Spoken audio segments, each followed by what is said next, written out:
Hey guys, ImodernArts here, and this is a big tutorial on how to make a full intro professional in Cinema 4D and Adobe After Effects. So like pretty much on a lot of our intros, people just ask for a tutorial, and this is pretty much it, just how to make a full intro. So let's start off by choosing a font to use, because you don't want to use the same font on all of your intros. So like going to dafont.com, so D-A-F-O-N-T, the font. So look that up in Google. And once you get right here, the best themes, in my opinion, to look at, that I use a lot, I like looking at Techno, looking at Various. They have some pretty cool fonts there. And then also Sci-Fi under Techno, got some pretty cool fonts there. And finally, let's see what else we got. Maybe Russian can be kind of cool. Sometimes I like this Kremlin font. It's good. Or Malad is pretty good too. And also, when you're about to download the font, make sure, or if you click on it right here, make sure it's a .ttf and not a OTF, because if it's an OTF, at least for me, it doesn't work in Cinema 4D. Anyway, you can pause the video right here and choose your font, or if you already have one, sorry for wasting your time, but once you got your font, let's minimize this for now. And let's open up Cinema 4D. Alright, so first thing we do when we make an intro, I guess you can just save the project right now and give it a name. So Control S. I'm just going to call it intro tutorial. And let me just close this. So before we do anything big, let's do some basic render settings. I go over this in almost every single one of my tutorials, but in this one I might explain a little bit more what we're doing when we're making these settings. So for the output, it's pretty straightforward. You got the width by height, which is just the size of your video, and you're going to always want to make that 1280 by 720. That's what I've used for pretty much all of my intros. And then if you go to your frame range, you're probably going to want all frames because it's an animation. So you're pretty much done for output. Now go to save, and you have two choices here.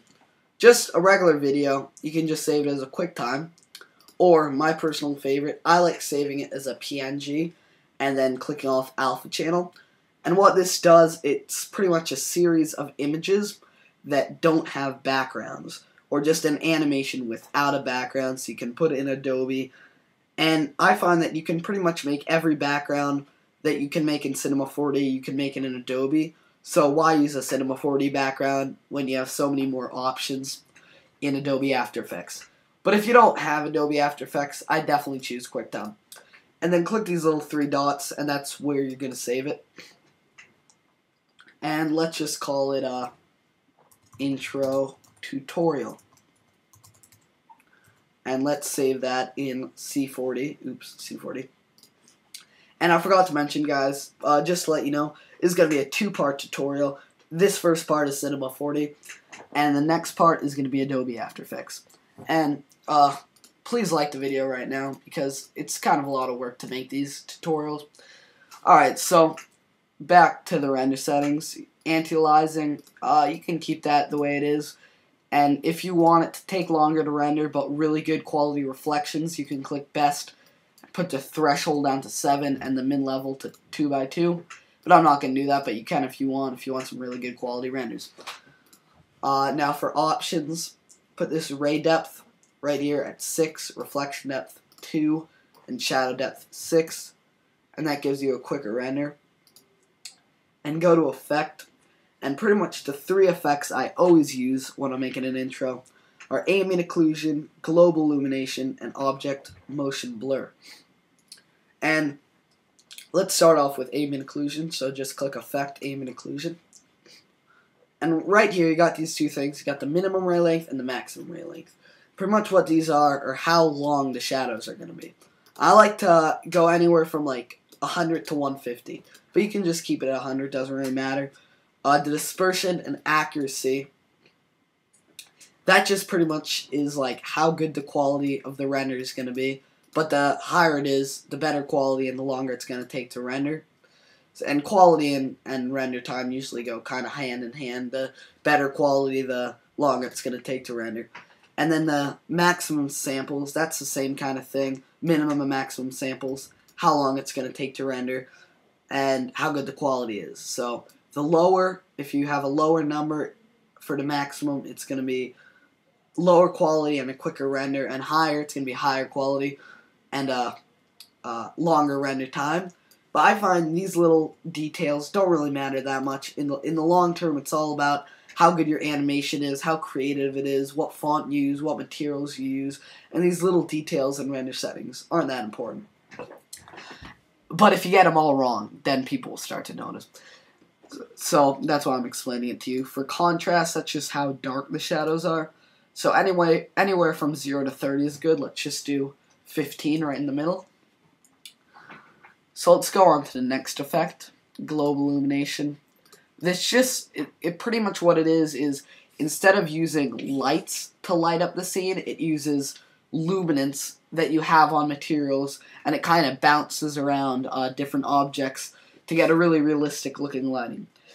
But ambient occlusion, I'd say, is probably a little bit more necessary than global illumination, if you had to choose one, because that's for realistic shadows. If you see an intro with a floor and without ambient occlusion, it's going to look like complete shit, because it's going to look like the text is just floating on the floor. You know what I'm talking about. But anyway, enough rambling on. Let's go back to global illumination. This, let's change the GI mode to EIR plus QMC still image. Let's put the gamma, that's pretty much how light it is, I think. Let's try 2. And go to this thing right here, and put these 2 boxes at low, which gives it a quicker render. And the last effect we're going to be using for the render settings is object motion blur, and just keep that strength at 100%. So now that we're done with the render settings, let's just choose a timeline length. I pretty much use either 180, 210, or 240 on all my intros, and since there's 30 frames in 1 second, you just divide the total frames by 30, and that will be the seconds. So 240 frames divided by 30, that's 8 seconds. And I'd make yours at 240 as a recommendation. Next thing let's add a lock-on camera. That's just my little term that I use, and what that is pretty much it locks on the camera into one position, so you don't have to keep going back and forth and getting it back to how it was. So add a camera and click this little white box next to the camera, and just make sure the camera's centered so you got this view like this, and go to the beginning of the timeline, click a keyframe, and the end of the timeline, click a keyframe.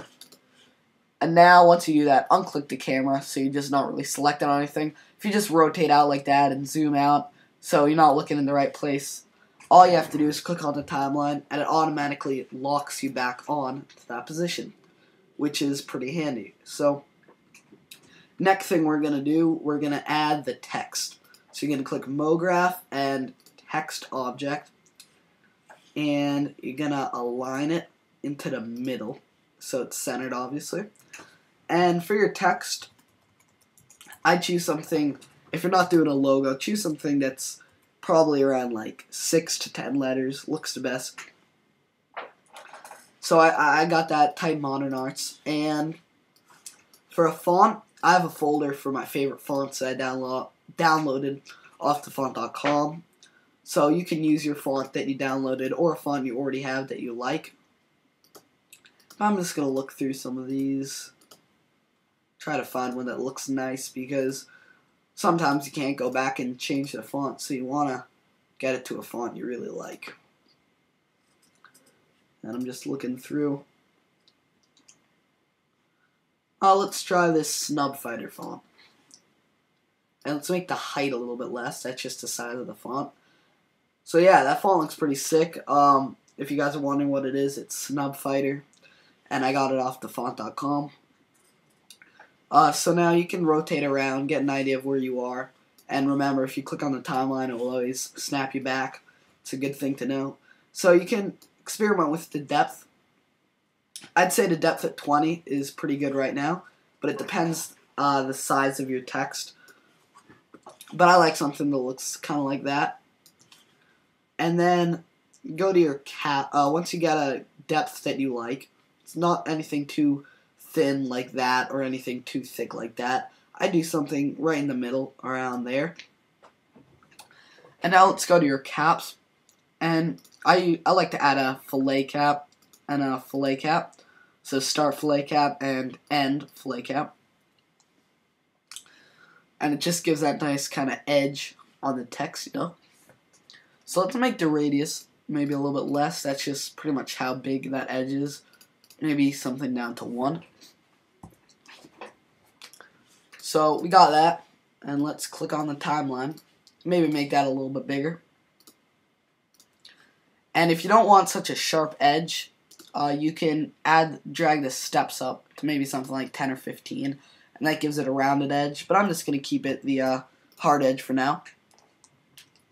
Alright, so you got your text, you got a camera, you got the render settings, and pretty much all you have to do from this point on in Cinema 4D is animate it, do the lighting, and add some materials. And the lighting and the materials, that's just pretty much finishing touches. So let's do some animating.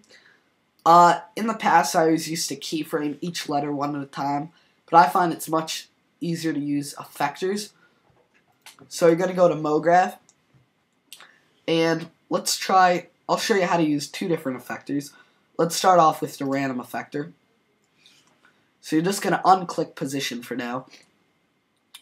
And pretty much what a random effector is, it pretty much changes one aspect of the of your text object, like where it is up and down, where it is left to right, or the rotation, and it rotates each letter kind of in a different way, or moves each letter in a different way. I'll show you what I mean later.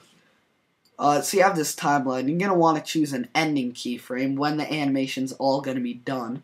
So I like doing about 100 frames is good.